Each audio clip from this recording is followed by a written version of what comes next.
Welcome to the She Slays the Day podcast with Dr. Lauren Brunslick. Direct, soulful, comedic, advice for female chiropractors' most stagnating questions.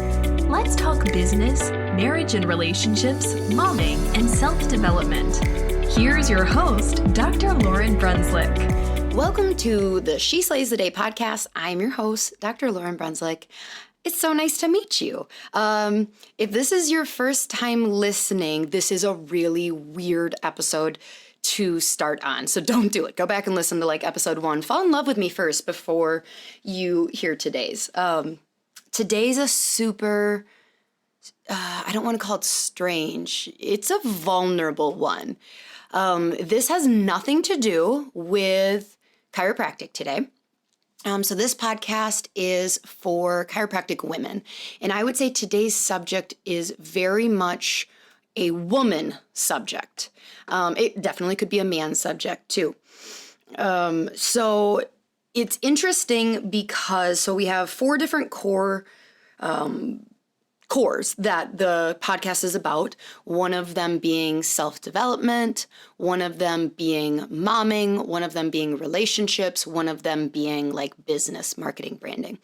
And this kind of falls deeply under the idea of self-development and relationships. And we're going to be talking about body image and self-love. So self-love is, in my opinion, this kind of flowery, I'm an asshole, so of course I would call it flowery, is this nice way of being oh, you should just love each other or love yourself, right? But I feel like there's not a ton of open communication and conversations out there from people who might not love themselves, right? We're just saying you should love yourself. And if you're someone who's well, what if I don't? How do I get to there? Today is a piece of my heart sharing some of the work that I do on my process of getting there. So I believe, from everything that I've learned with the podcast so far is that women just need women. And I'm sure men need women and men need men and whatever. But we just need this place to feel safe, to talk about things. I don't foresee anybody ever writing in this question. And so I was you know what? I will just share some of the work that I'm doing. So you guys know that, I've alluded to before that my husband and I go to a marriage counselor. We love it. It's awesome. I've shared that I'm a self-help book junkie. I listen to podcasts. I do all that stuff, right? Brene Brown. Woo, she's my girl. But one of the other areas in the last year that I have started to work on is I've started to work with a fitness coach in the last couple months, and not so much from the standpoint of working on my fitness, let's get this body banging. Some of that, yes, but a lot of what the work that her and I do on the phone is on more of the mental side of things. So today's episode, it's going to be really hard to hide from you once you kind of go in that I have body issues. And I don't share this for the sake of oversharing. It's obviously a very vulnerable personal thing. But I think it's important that one from a place that I don't ever want to be put on any pedestal by anyone. I want to be put on a stage. Hey, if you want me to speak, I will come speak. But I don't want to be on a pedestal. I don't like showing up as perfect for people. I think we have enough of that just in social media and everywhere in our life. And I don't think it's contributing to women showing up authentically unless they see other women showing up authentically. And a lot of times that means with our brokenness. So my biggest fear, just to be honest, is that nobody's going to get anything out of this, and that you are all just going to listen and be oh, poor Lauren, geez. She's real broken, and stop listening. So please don't stop listening. but also just know that I'm not broken and needing your help. Like, I have coaches. This is great. But I hope that this helps someone listening in some version. What you're going to be listening to is, her name is Megan, and her last name is Sanvi, and she is a fitness coach, but she'll talk a little bit about her story, and she shares a lot of her history around like an eating disorder and like not healthy body issues. And so I'll talk to you, you'll hear us doing a coaching call. She has her own podcast. And so how this actually started was she said like, hey, would you like to come on my podcast? And I was like, yeah. But I didn't really want to show up and like be that chiropractic female mom who's got everything together, because I'm a client of hers currently when she asked. And I was like, what if we did a twist? And what if we just recorded one of our coaching sessions and you got to share with your podcast? It's the Fit and Fierce podcast. You got to share with your listeners what it would be like to coach with you. And then I got to share with my listeners a subject that I know nobody's going to write in about. Like, we're a chiropractic female podcast. I don't think somebody's going to be like, hey, Lauren, how do I stop hating my thighs? If you want to write in, I would love that. I will talk to you. But yeah, so that's what today's subject is about. It is the rawest that I've been. So like I said, a little nervous, but I hope you guys love it. Before we go into the audio recording, I'm just going to do a prayer. Dear God, oh gosh, is this a good idea? I think it is. I hope so. I am just a servant of you, and I know that all of my insecurities and thing that I'm going through can be used for good, and there's a point to them, and they are just a part of the impact that I can make with other women. Please, please, don't let any of the women hear my brokenness and take it as a judgment on them. That's the last thing that I would want, is anybody to walk away from this and think like that I have any negative thoughts about them. Like, this is my issue, and please let it inspire someone who maybe has been dealing with some body image issues for a while to reach out and get help if they need it, or to just have a conversation with their friends or with their spouse or whoever they need to, whatever that next step is, because I don't believe that we can live this full life that you have intended for us while we are so consumed with the vesicle that you gave us to experience this life. It is so much more than body. It is just a vehicle to get from birth to death, and it's really about our soul and what we're here to do. So I love you so much. Please open everybody's hearts, and let's rock and roll.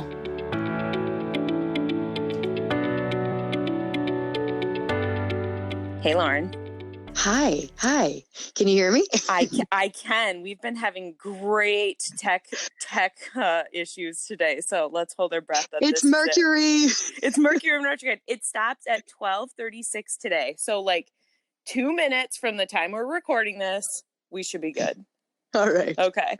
So, above and beyond having tech issues, Lauren, why don't you tell the listeners who is this other voice that's on the line? Okay, so my name's Lauren Brunslick, and I live in Northwest Wisconsin. Megan and I share a bestie. Mm-hmm. My husband's from, so it's Rice Lake, Wisconsin. And it's where my husband's from, not me, but now I live here, and I've lived here for 10 years, so I guess I officially am from here now. It's kind of home now. It's home. I still don't, cool. I still identify that as my home and not where I have lived for the last 10 years, so it's okay to say. Right. So I'm 32. I'm a chiropractor. I have 2 clinics and 2 girls. I'm married to a really cool guy named Kirby. If you hear me say Kirby through the podcast, that's him. That's him. Sam. And about 2-3 months ago, I got a little bored, I guess, and started a podcast. So that's She Slays the Day. So when you reached out to me to come on your podcast, I was like, yes, absolutely. But kind of like two things went through my head. One, I don't know. I think this is like a really weird personality flaw of mine, or maybe it's a personality strength. But I oppose showing up in any sort of way, like well put together. Like, I never want someone to be like, oh my gosh, she's so perfect. It's like, oh no, girl, I'm a hot mess. And so when you invited me on, I was like, okay, well, I am a health professional. I could come and talk about something, but it'd be way more fun to talk about my brokenness.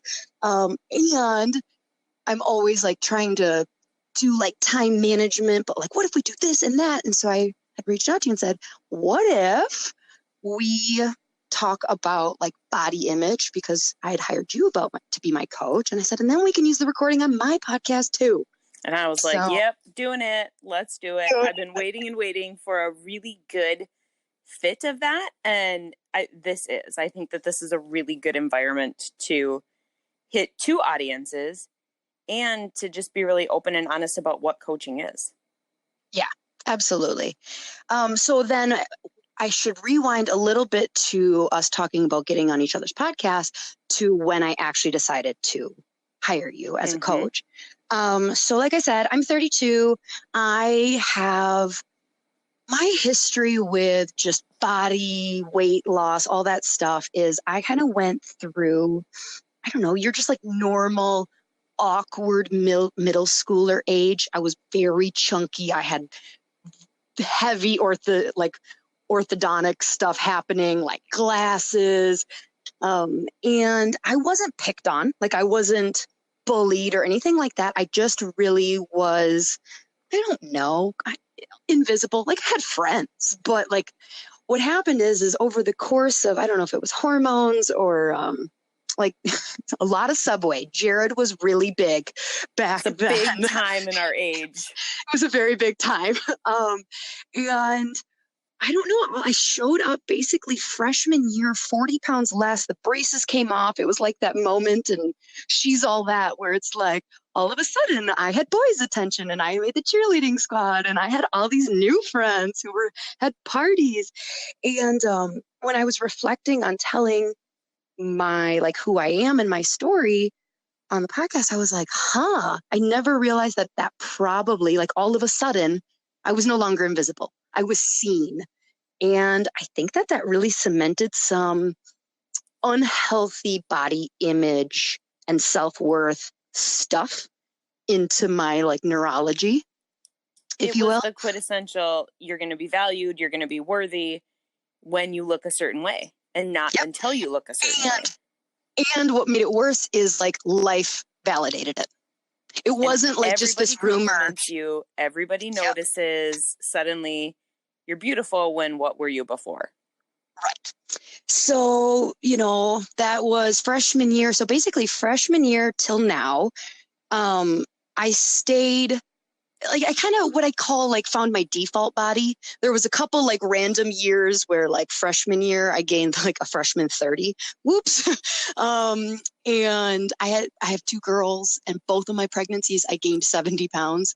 But like I lost all that. And every time I kind of keep coming back to the same weight. Just because I'm super effing nosy. I said effing. I didn't say the real thing. I'm so proud of myself. You can swear on here. It's well, you decide on your podcast what you want to do. I don't hold back. So yeah. So where was I going with that? I got all distracted because I was so proud of myself. Proud. This is a huge gold star. I found my default body. And so like I'm nosy, so I would want to know. I'm 5'8" and I'm 155 pounds. And like, it's not relevant, but it's really just to say, like, I'm a very average body. Absolutely. Like, I'm not model thin, but I'm also not, I don't qualify for like plus size model either. I'm like in that kind of very much a size 8. Mm-hmm. Like, and I have rarely been a size 6, and I sometimes am a 10, and like, that's just where I live. And it's my default body. Not to be confused with Khloe Kardashian's revenge body, which I think is probably way hotter than what I am, but default body. So I spent all these years kind of going like yo-yo diet, because my default body wasn't there just without effort. What would happen is I would kind of fall off the bandwagon, gain 5-7 pounds, see some picture where I look horrible. It would motivate me to find the next diet. I would lose that 5-7 pounds, always want to lose an additional, but have a hard time doing it. I'd get comfortable. I'd gain weight. I'd lose weight. I'd gain weight. And so it was kind of in this swing. So I had heard you speak in January of this year, 2019. And I'd been following you, and like, your posts are very vulnerable. And I'm like, I can relate, but I don't need her. Mm-hmm. No, I don't need it. Just the next diet. I'll find the next diet. So I don't even remember what it was. So I'm trying something. And then I think I saw a picture where I probably had like, I don't know, in my mind, I had like 6 chins. And it sent me through the normal shame cycle that I've always done. But this time something was different. Normally that shame cycle would motivate me to find the next yo-yo thing. But I was like, I'm so done. I was like in tears talking to my husband, and I'm like, I'm done. I'm 32. This body image baggage is too heavy, and I'm sick of it. And so that's when I reached out to you, not to like look for the next it thing, but I was like, I'm done. I'm too damn old to be having such immature thoughts about my body, and this isn't good. And eventually my girls are going to see it. And so that kind of brings us up to present day, I guess, right? Mm-hmm. Yeah, I like very vividly remember our first conversation and like writing down notes of what you said. And it was very much of that point. It's just like carrying around this, and anybody who is listening who has experienced that, so many of us women like dieting all the time, or always working out, or always hating our body. Finally, it's just like, fuck, this shit is heavy, and I am carrying this. It consumes your every thought, every picture, every outfit, every day, what you're going to eat, what you're not, like all of that takes up so much space. Yeah, and it really did. And, I think that when I don't want to say that it was having kids in a business or, I don't know. I think for everybody, it's probably very different. I think that there are probably single women in their 50s who haven't gotten to the point where they're ready to give it up yet. So I don't think kids or anything age, it was just too much. It was like, I can't keep wasting this much energy on this. I got shit to do. Mm-hmm. And so we're about like 6-7 weeks in now. And it's been fun. It's been really fun, to be honest. I'm not trying to like sell you. I'm like, really? Like are you being honest with this conversation? So the workouts have been fun. And here's why, because I've never lifted weights. So I've always been like a cardio girl. Us cardio girls, we go to the gym, and then we get on the treadmill for 45 minutes, and then we get off and we do the stair stepper for 10, and do a couple abs, and then we're done. We're set. And we're done. So, even in high school, I never squatted or bench pressed or anything like that. So that's what all of these workouts have been. And the only thing is, I will say, they take a really long time. So when I have people write into me asking about like, how do you fit it in? Like, how do you fit everything in? That's the question that people like to ask. And I'm like, well, I don't know how to answer it, because I have I'm very grateful for the work life that I have created, that I'm very flexible until about 2:00 in the afternoon, Monday through Thursday, and Friday I don't work at all. So like I'm not due in my clinic until 2 or 2:30. So it's like, well, how do I fit in? I wake up, I drink coffee, tell my kids to make their own breakfast because I'm still drinking my coffee, pretend I'm supposed to be journaling and meditating, but really I'm scrolling Instagram. I get my kids to school, and then I show up to the gym sometime before 9:00. And it's like, and then I spend an hour and a half. So that's that's I guess my first question of like, I'm getting a little nervous because right now I'm enjoying it, but I don't think I can do 4 hour to hour and a half gym workouts a week for the rest of my life. It's like, you're right. And I don't, right. And somebody who works like in an office 8 to 6, what do you tell people there? Yeah. And that's a huge investment of your time. And so when we're talking about this, the first thing I say is that's where, when you work with a coach, that open and honesty needs to be number one. If you're getting something, and whether that's a workout, whether that's nutrition plans, whether that's whatever it is, if it doesn't fit for you, you gotta say it, because it's your time, it's your investment, it's for you. And so number one is that just being open and honest. And 2 is we don't have to. Like, my huge platform is like, how can you do less and get more? And that means, can you cut back a day at the gym? That means I can knock out a super effective workout. I've shared with Lauren, when I first started doing strength training, I worked out at home for 30 minutes, literally, actually 28 minutes, 28 to 30 minutes, 4 days a week, and my body changed. It wasn't drastic, but there was definitely change. And so you can be smart about how you can work out. You can play with circuits. You can play with time. You can manipulate different days. Like, there's so many options. So don't ever think that there's a one size fits all. And you're right. If long-term that's not a fit, it's totally not worth it for you. So make what can be sustainable for your schedule. So when you were doing 4 30-minute workouts a week, did diet play, I don't want to say more of a role? Yes. Yes. Yeah. Yes. I guess that's how Yeah. And unfortunately, that's the sucky part of it. Like, I love to work out, man. If working out like brought you everything, I'd be set. Like, that was never a struggle for me. It's the diet aspect that is more so, probably 90% of it. Our bodies move. Workouts are meant to strengthen our body. They're meant to make them work more effectively, make them work more efficiently. Do you burn calories working out? Yes. Does your body change aesthetically, specifically with weight training? Yes. If your diet is crap, I shouldn't be that harsh, but if you are not eating to fuel your body properly, you will not get sustainable results, period.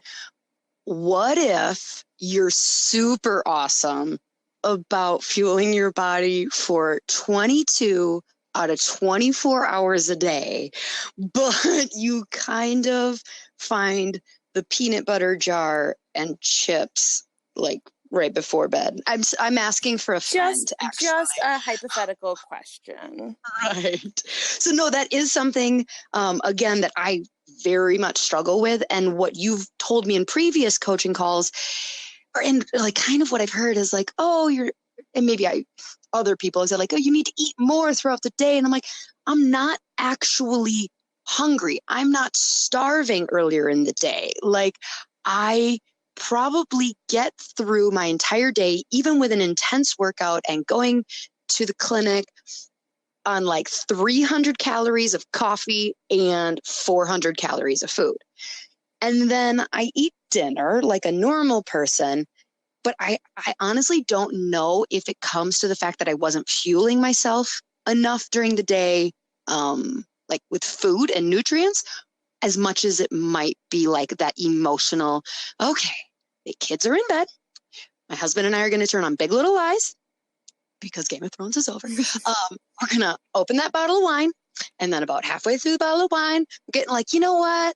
I just want a little crunchy something. And like, I don't know if I'm actually hungry in that moment. In fact, I'm probably not. So I don't know. Numbness, eating. Well, see, and this is where a huge part of coaching is just offering space, because the quieter I am, the more the answers come to the person that's asking the questions. So first of all, in the conversations that we've had, honestly, and I'm going to call you out, like, do you think with all the things that you're doing mentally and physically with an hour and a half workout, if that was your workout for the day, with working, with doing it, is realistically, if a patient came to you and said, I'm only eating 700 calories, I'm doing all of this, what would you tell them? Well, okay, I would tell them that's very bad for them. Yes. And not that it's bad, but it's not serving you as well as it can. But I will say, I do love the approach that you take of saying, I don't feel hungry. Like I'm listening to my body. If you really are, and that's where calling out your own bullshit comes in, not you, but all of us in general. Yeah. And saying like, is this like the mentality that I've always put? Like, do I think that this is, or am I really getting the sensation that I'm not hungry? And then don't eat if you're not hungry. So it's first looking at that, number one. Then the piece that you secondly said was in the same question that you were asking yourself throughout the day. Am I hungry? When it's, I'm looking for just something, just like I deserve this treat at the end of the day. I've done really well. Yep, it's almost like I save calories earlier in the day, because if you told me like, no, I want you to eat, I would actively I think the thought that would go through my head is like, shit, this means I'm not going to be able to have that second glass of wine because I ate my full sandwich instead of my half sandwich. Or like, shoot, I'm going to have to be really good about not opening any munchies tonight. And so, oh man. That almost makes you be accountable. Yeah. And that's okay too, because you know what? Some people, it's not fun, but some people really do fuel that way. Like there's intermittent fasting. There's different styles of eating that honestly serve people differently. There's not one size fits all. But then it's coming back to the same question of, are you eating that out of habit? Are you eating it to numb your feelings, like you said? Are you eating it to totally self-sabotage yourself? Because in your mind, this is my body. All of this work is working really hard, and I'm destined to be this way forever. My body will never be what I want it to be. I'm not worthy enough of what I want it to be. So subconsciously, I'm just going to kind of fuck myself because I'm going to really do that. Totally. That can't be like, how is that a thing where it's like, if somebody is like, I'm seeing some results, because that's where I am. And that's also very frustrating. We can talk about that next. But like, the things, the scale is moving. I'm getting stronger. I'm starting to see things. I definitely am not where I want to be though. So like, why would I self-sabotage? Because your body continually is going to read what it feels, what it thinks, what you say, what you do. So if you're saying, yeah, you know what? First of all, I've done really good. Think about it. Like, I'll see the scale go down. In my struggles, it was like, wow, it went down. I'm justified in eating an extra spoon of peanut butter. But then that spoon turned into 3 spoons and then 4 spoons. But then the scale went up, and then I could be like, oh, you dummy. Like, you did it again. Like, we're in this cycle again. How dare you do it? The shame, blame, guilt crap. Or if we're constantly telling our body, like, gosh, you did great, but you're not where you're at. Like, I still don't like you. Yeah, I'm getting stronger. I can see it in my arms, but my abs are still crap. Like, my belly's still fat. I just wore a swimsuit. Nobody complimented me. I guess it's not working. Just saying, this isn't working. What are you going to do? Like, you're feeding your brain that verbiage, that thought all day long. It's going to do what you're telling it to do. It's going to default. It's been, I kind of touched on it. This whole idea, I don't know if anybody can tell, I'm an Enneagram type 3. I deal with control. I don't want to say problems. Needing control is something that's in my life. And I think a lot of people, when you have lots of things happening, that's how we seek order, is instead of leaning into the chaos, we try and like hyper control. So what I've noticed is really been a struggle lately is I'm doing the thing. So I was talking to a friend who has like no body issues at all. I'm like, you and I we're different people. Isn't that nice? Yeah. And she's like, I think I would care more if I was trying. Like I look in the mirror and I'm like, yeah, this is what it is, but I'm not doing anything for it. And I'm like, yeah, so that's where we're different is right now I'm in this phase. There have been phases where I'm not doing anything. But I feel like I'm eating the right things. I'm working out. And I feel like my results should be different. And so it's less about what the results actually are, I think, internally, as much as it is more, I don't have control over this. Like, what? What do you mean? It should be an equation. You eat this, you do that, body looks this way. And it's really frustrating that I don't think that's how it works. It's not. That's the one thing that everybody told us, like, is calories in versus calories out. You exercise X amount of time and like, bam, it's solved. That's why you're like, is that a real thing? Yeah, there's so much more that goes into it. Our mindset, our hormones, like if we're constantly in this like stress of control, because I'm the same way, control soothes me, quote unquote. But in reality, every single time in my life where I have been fighting so hard for control, disordered thoughts, actions, and behaviors were totally controlling me, and I had no fucking control over it. Every single time. And so when you release that, when your body calms down, when things even out, you're not soothing your emotions with food at the end of the night. You don't need to because you're breathing. Your body's not holding on to tension. That's inflammation. That's stress. Your cortisol level, your hormones get jacked up. When we release that control and those expectations, we open ourselves up for what we're really wanting. Yeah, that's really interesting. And when you were talking about that, it kind of paired with what we were talking about too of the nighttime eating and like numbing.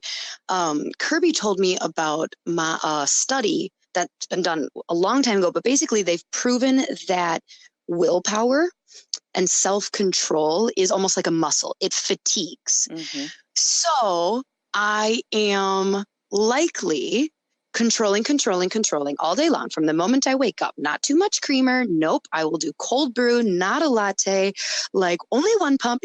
All of these things are about coffee, but that's because it's before 5 p.m. But just think of how much mental capacity those things that you just said are doing already in the beginning of your day. Yep. And then by the time I get to 8 p.m. and I'm not going to say I'm not crazy because but like it does not consume me 24/7 by any means, but I think it might be kind of a thread anytime, breakfast, snacks, lunch, dinner, drinks, things like that come up. There's this like machine in the background going like, choose this, not that, do this, do that. So by the time I get to 8 or 9 p.m., I've just fatigued the fuck out of my willpower. And it's like, I'm done. And I've talked to you too about how this happens on a bigger scale every time I go on vacation. Mm-hmm. Because right before vacation, I don't know if anybody else does this, I am always like, need to lose that 5 pounds right before vacation. Like, it doesn't matter if I'm going skiing in Vail and I'm going to be in like a big puffy suit. She is going to be 5 pounds less, people. Right? And so it's just like, I use all of this self-control 1, 2, 3 weeks up before the vacation. And then it is like, I get on vacation and I'm like, what? Give me all of it, because I've just exhausted that muscle. Exhausted it in the same thing. What pattern do you constantly, subconsciously associate vacation with? Vacation means 1 month before, I am controlled to a T. Everything is perfect, as we say it can be. I lose my 5 pounds. Vacation means I get my reward. I'm going to give myself my reward. That means all the things, including all the alcohol, all the treats, all the sweets, and bam. Now, like, I'm telling myself again, this is a pattern. This is what my body gets. This is what I'm worth. This is what my body defaults to. Okay. So how do we kind of... So now what the hell I've never paralleled that. I've realized the vacation mode thing. And I'll share, I know I told you already, but it was actually on our most recent mini vacation down to Lake Geneva with our family that I really realized how bad that pattern had gotten.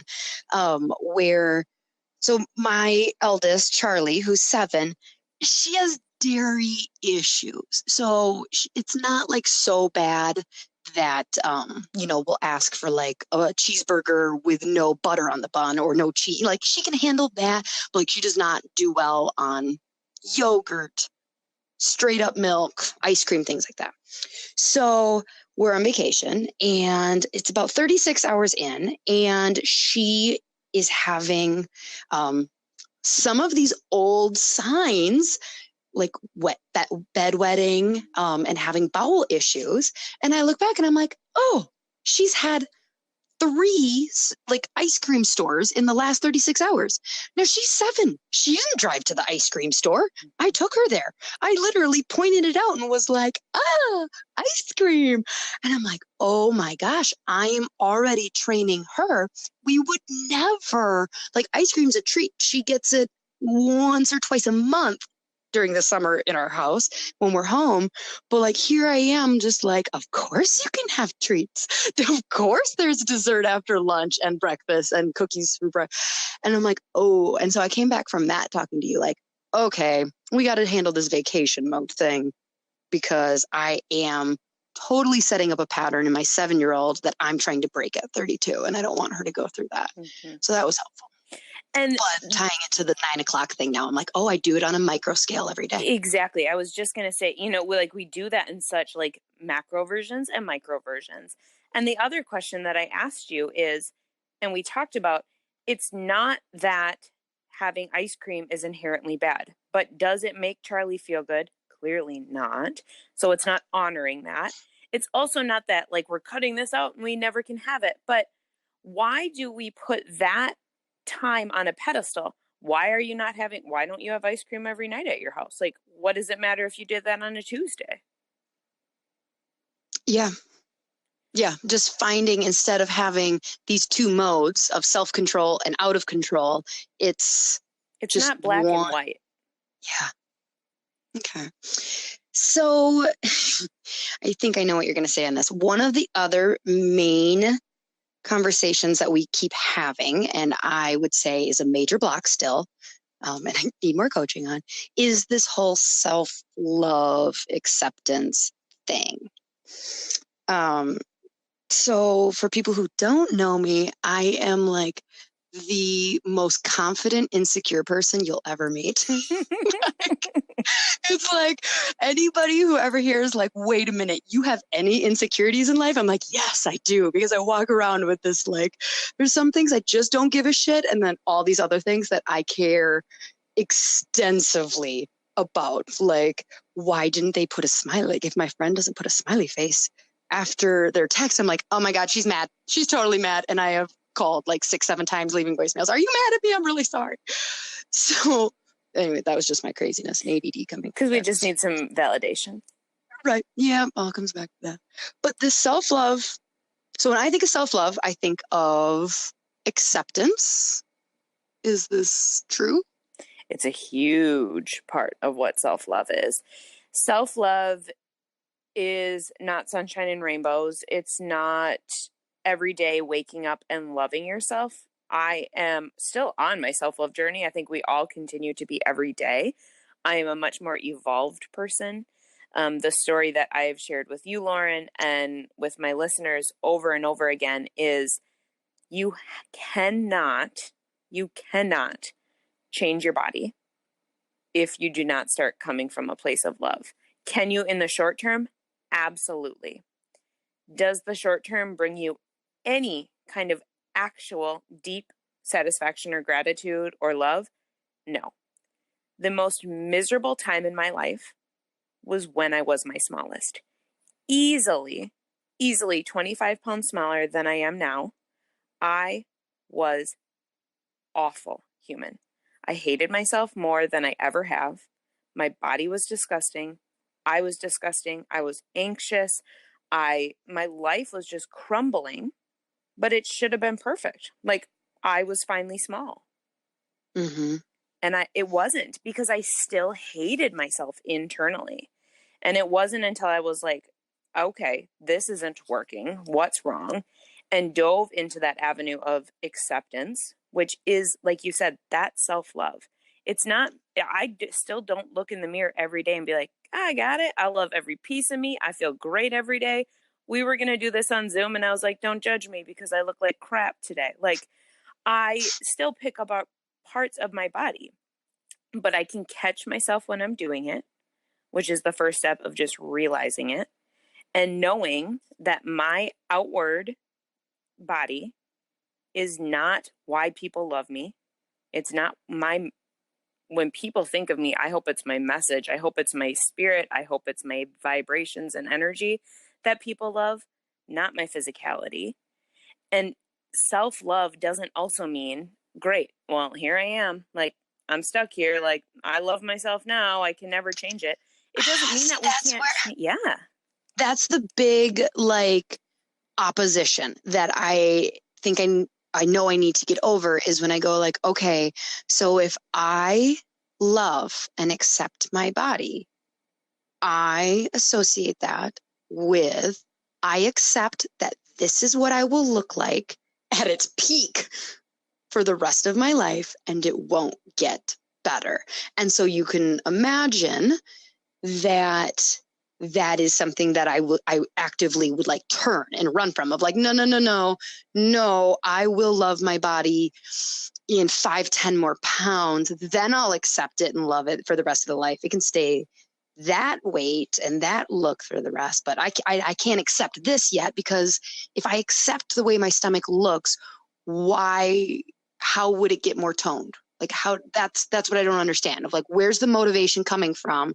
Oh, this is going to sound icky. My crazy is going to show here. Where does the motivation come from to improve if it's not coming from that asshole inside of us that says like, ew, that's what your stomach looks like? How do you motivate your employees? How do you motivate your children? Money. That's a good one. That's a positive. Do your children motivate when you tell them that they're worthless piles of crap? Or do they motivate when you give them something positive? Yeah, definitely more that. So what would that look like? Like, literally, I need you to tell me, like, how would I, so standing in front of a mirror, naked as fuck, and I'm like, that's a stomach that I love, but want to improve. What's the self-talk there? Like, what's the script? Self-talk, first of all, is looking at your whole package. Are you just your stomach? No. Are there a zillion other things about yourself that you could choose to say that you like? Or are you just going to narrow in on one square inch of your body? Yeah, we're just going to narrow in on the square inch that I hate. Okay. Yeah. So then you're going to continue to feel that way. I'm a perfectionist. So Kirby would even say, like, I'll come home and like the whole house is mostly clean except for the dishes. I'm like, why did he not load the dishes? So again, this carries out in other places where I find like the one thing that's not perfect, and that is where all of my attention goes. Like right now, I'm like, yeah, I don't mind. My arms, I don't hate them. My legs, I don't hate them. My butt, kind of looking nice. Stomach, like this, just all of my energy goes into the thing that's not going right. Why are you putting all your energy to something that isn't serving you? Well, because I don't know how to not. Choose not to. And I think I might also associate it with the level of success in life. It kind of comes back to that, like, well, what would motivate me? So like, let's take it away from body image for a second. If I look at my practice, and I'm like, okay, we are down 5% profitability this year. All of a sudden, my energy goes towards like, okay, we need to improve this and it will recover. These are the action steps we're going to do. And in my mind, I have like, well, if I didn't focus on what was going wrong, I wouldn't be as successful. And like same thing with the body of like, well, if I don't focus on the part of my body that I like least and like make an action plan, like then what hope do I ever have of improving that? Yeah. And it's like when you can scale it onto something different, then sometimes we can look at it differently. So right now, would you say that your stomach is 5% away from what it needs to, or is it like 75% away from what it needs to be? Well, and this is where we come back to like, is it ever going to be, is there a finish line? Is there actually, because I can tell you when we go again back to practice, you know, I shared this story that when I first graduated chiropractic school, I was like, I only want to adjust 100 people a week. I will be super happy if I could just do that. And then I got like close and I was like 150, I'll be happy. And then I got to 150 and it was like 250. Yep. I got close to 250 and I doubled it, 500. And, you know, and so it's like, I kind of realize now that if I was adjusting 1,000 people a week, I mean, not me personally, but like our team, I think I would still be looking to what's next for that happiness. And more than likely, so when you ask like, well, what percentage is your stomach to where you want it? I don't know that realistically, knowing myself and my past, that I would ever get to a point where I wouldn't find something to be like, this, I'll be happy this, I'll be happy then. When? Mm-hmm. Because when we seek validation from external things, it's never going to be. It's never going to be enough. And you contradict yourself in the story of your business. Yes. Do you look at success monetarily or volume-wise and saying, wow, we're down 5%. What do we need to do to remedy this? Yeah, you did. That helps you. That's a motivator. But what was also thriving you in the story that you just told of, I'm going to see 100. Ooh, now 150 thrives me. Ooh, now 200 thrives me. You were busting your tail when you were thriving by increasing that number, by feeling that positive motivating in the same way that you did from the negative. So have you tried to do positive motivators with yourself versus always the negative motivators? I've only tried, well, I mean, I wasn't consciously doing negative motivators, but I don't think I've ever done positive motivators. Again, like, I'm not really sure. I think I interrupted you, but like, I don't know what that would look like and sound like. Mm-hmm. And that is, it's number one, it's a choice. It is choosing to not narrow in the same way that if we have a bad day, if my whole day's ruined because I had the best day of my life, I had a great day at work, my family was wonderful, everything happened, but at 7:30 at night, oh man, I spilled a cup of water and oh crap, like my day's done. Like, what a shit day. It's awful. This was the worst thing that ever happened to me. We get to choose what we want to focus on. If you say, I like my arms, and we're going to change your language because it's not like my arms are okay, my legs are okay. I like the way that my arms look right now. I like the way that my legs look right now. My butt is looking really great. Why are we not leading with 3 positives? And why are we narrowing in on 1 negative? And it's easy to say. It's easy for me to stand on this side and tell you that. I very much understand that. But you have to ultimately own your power. Here's where you can control. Control what you are going to focus on. Is it going to be positive or is it going to be negative? Okay, I can do that.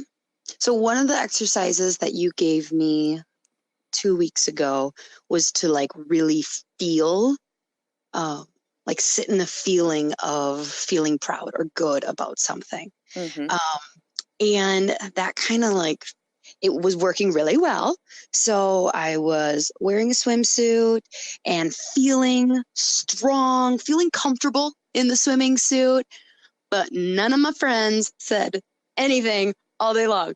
And I'm like around, like half naked around my girlfriends, like kind of like doing like this booty stance. Like, are you gonna like comment on like how great my booty looks or anything? And no one said anything. And I'm like, and so then it just like shut all of that. Like, you know what? You were wrong to think you looked good. You were wrong to feel good in a swimming suit. You actually look terrible. Otherwise, somebody would have said something. Okay, maybe not terrible, but you didn't look as good as you felt. Otherwise, they would have said something. And I'm like, shoot, that can't be healthy either. Well, and I think that comes back to the exact same story that you shared with us in the beginning. And also, so many of the experiences that you've shared today. What was your marker of you being loved and accepted when you were a freshman in high school? Yep, their attention. Because changing the way you looked gave you positive validation from everybody else around you. It gave you attention. It made you feel good because it feels nice to be told nice things about ourselves. And that's a lot of, I mean, this gets deep and like crazy, like into society as well. But like, is it not just as meaningful if your friends told you when you were hanging out, like, oh my gosh, did you see what you are doing with your business? Like, you are running 2 clinics, you have a podcast that's successful, you're doing this, you have children that you're raising, you have like, they can tell you all these positive things and these great things about you that have nothing to do with physical looks. And you're like, oh yeah, thanks, fine, whatever, if you accept that or not. But why is suddenly giving a validation on how you look physically far more outweighing what they say about anything else internally? Because that's what I'd been focusing on. I think if my mind and energy had been focused on growing the business and like doing that over the last few weeks, and they would have complimented that, then I think it still would have been. So it doesn't stay with body image. So, okay. So all right. So what do I do? You need to help me. I'm so broken. No, you're not. You're normal. Like, we joke about it and like we laugh about it, but like, I guarantee that everybody else listening to this is like, yeah, so what do I do? Like, where do I pick this up from? And honestly, a lot of it is, this is the hard shit. Yeah, the working out's not always easy, but you can do it. Yeah, the eating, we tackle that, but it has a lot more to do with emotion than actually food, because it never, really, be honest, has anything to do with food. It's that mindset. It's like, where do I start to shift that? And for you, you've taken the first step of being very aware of it. That's number one. We don't notice our language. We don't notice our thoughts constantly because that's just what we've been programmed to do for so long. It's sitting in it. It's feeling it. And then it's actually choosing, like, I can sit in my shit and play victim, or I am going to focus on the things I like. I am going to add in affirmations. I am going to do things to celebrate my body. I am going to work on what avenues can I do to focus on mindset? What tools do I have? Who can I outreach to help me in that? Because unless we tackle that internal work, unless we rewire those thoughts in the brain, it's not going to change. You're going to continue to self-sabotage yourself. And another really strong question that I ask a lot of people, and Lauren, I don't know if we've discussed this, but ultimately, like, where does that fear of being fat, or where does that fear of having a stomach that's not flat, or having thighs that don't gap, like, okay, hold on. Is there really people walking around that this whole thigh gap thing we've also never talked about? Is that a real thing? I've seen there are it, people unfortunately. That can't look good in real life. No, it doesn't. But see, in my mind, I thought that I would. And when I kind of actually had it, I was a fucking hot mess and I didn't see it. So even if it is real, well, God bless their genetics. I think it's a unicorn. I don't think it's real. Well, I've heard it has to do with how your hip placement, as the chiropractor, maybe you can give into that, or like pelvic alignment. I bet you their hips are like internally Yeah. All right. Brand new marketing thing for our business. There you go. How to get we will get you a thigh gap. We're just going to adjust you incorrectly. We're going to give you this so your body looks just banging, but you won't see it because you still hate yourself. Exactly. All right. Maybe that was a bad marketing. Yeah. But flash mob. Okay. So what's my biggest fear about it's just letting yourself go.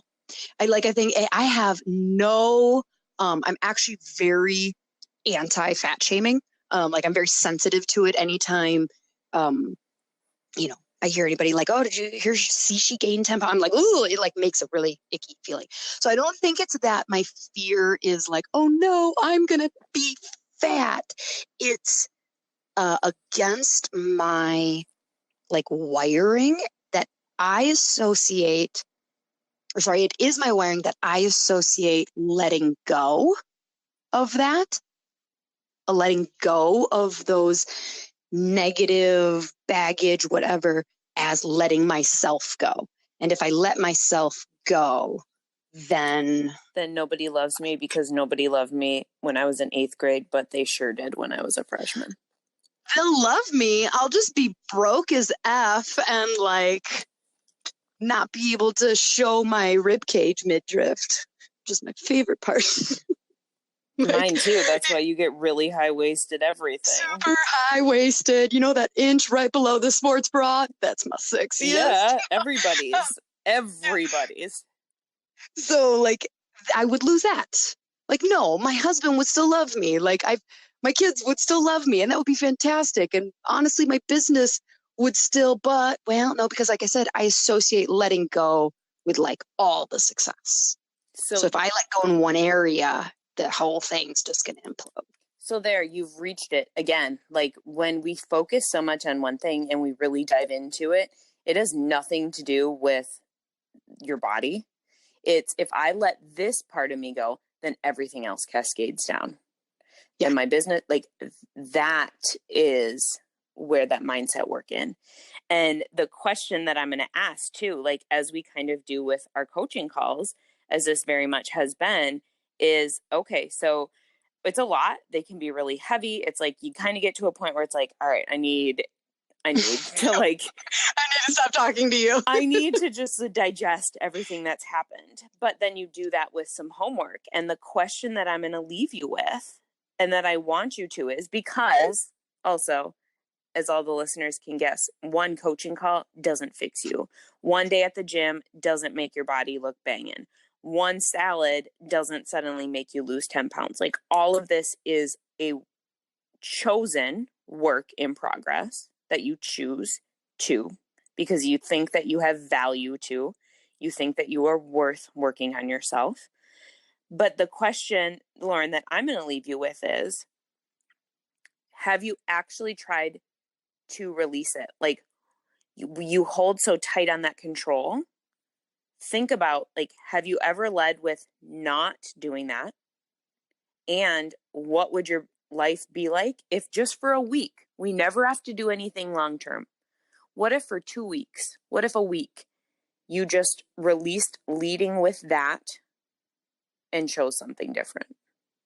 And that's what you can sit on and think on. Like, what would happen? Like, I held so tightly to control of my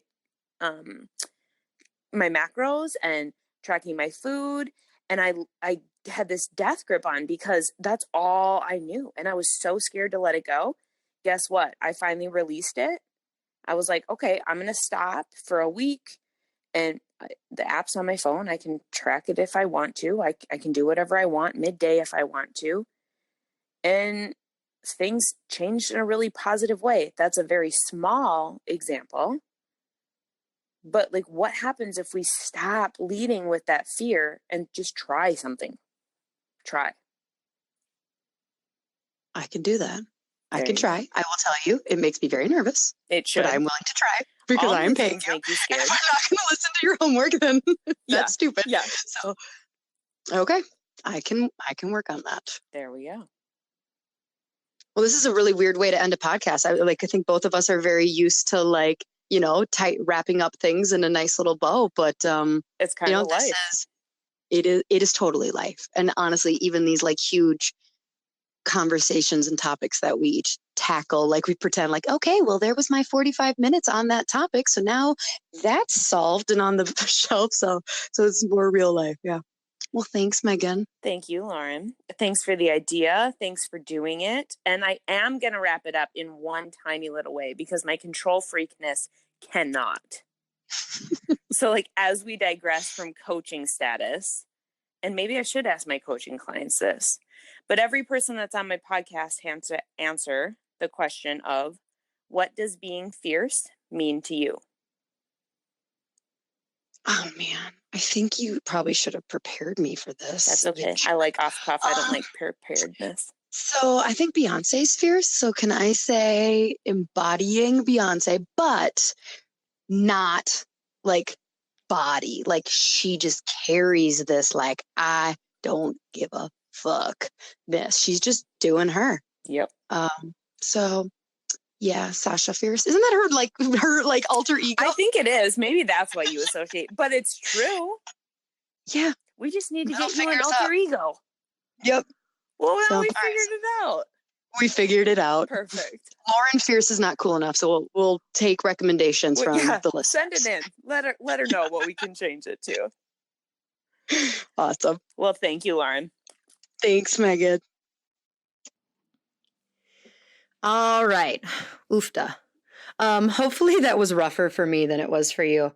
And also hopefully I didn't scare you guys away now that you see all my broken shards of glass. I don't think that's how that phrase goes, but whatever. Don't worry. Next week we are going back to normal and I am being my put together self and we're tackling imposter syndrome and that feeling of being found out as a fraud or not knowing or not being enough. So I'm sure that won't get vulnerable at all. So if you didn't pick up, I think I said somewhere, Megan has her own podcast, Fit and Fierce podcast. It's really great. Most of the episodes are not her coaching. I think this is the first one. Most of them are just her talking about a lot of different female vulnerable topics. It's really cool. She tackles everything from miscarriages to, well, now that's the only thing that I can think of, but lots of other stuff. So make sure you follow her. And then also you can see that coaching with Megan is, I don't know, hopefully it came across how cool and unusual she is in the health and fitness world. I kind of warned her that people were going to listen to this and want to talk to her and reach out. And so I actually finagled us a coupon code, you guys, for 20% off. So she's got 3 different programs that you can do. You could reach out to her and just have her put together some workouts. This is where I aspire to get to, where I don't need all the hand holding. But I'm just the kind of person, like, I know I can go on Pinterest and put together, like, find like butt workouts for like Beyonce does. But then what happens is I get to the gym and I'm like a third of the way through and I'm like, this is boring. And so then I just decide to be done. So it's nice having somebody put something together. And I know she's going to be like, well, why did you quit? Why did you stop halfway through the workout? I'm like, because I got bored. So you can't do that when you're paying someone.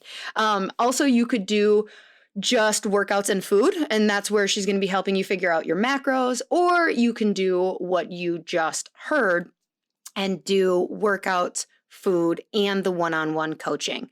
I personally think that if you're stuck at a point in health and fitness where you're thinking of reaching out to Megan, I would definitely recommend at least doing the coaching, the one-on-one coaching in the beginning, because a lot of times, especially since most of us listening are healthcare professionals, we know the macros, we know the workouts, we know what we're supposed to be doing, but there's something a lot more metaphysical that is in our way. And that's where she's going to dig deep. And don't worry, you can just be vulnerable with her, not in front of 1,000 people. So in order to find out more about Megan, go to sheslayspodcast.com/fierce. For those of you, though, that are slightly dyslexic, fierce is FIERCE. There's going to be more information about her different coaching styles and ways for you to connect with her. Then when you are doing your free intro call with her, just mention that you listen to this podcast, She Slays Podcast, and she will give you 20% off your first month. So I hope that I hope this brought up feelings in a great way for you. I hope that this is not a taboo conversation for women. I know that we're supposed to keep on the self-love and not admit that there's an opposite to that, which sometimes comes across as self-hate. I don't hate myself at all. You guys don't have to worry about me. But to get to a point of self-love, you're admitting that there may be hurdles in the way. And I think we need more people stepping up and talking and being honest about the journey of getting to that place. So I love you all so much. I did this for you. I made this for you. So if you want to reach out, again, please do not reach out and tell me you think I'm pretty and I look great in a swimming suit. It's not what I need. I need to know that this helped you and sparked conversation within yourself to get closer to that journey of self-love. So again, love you all so much, and I will see you next week.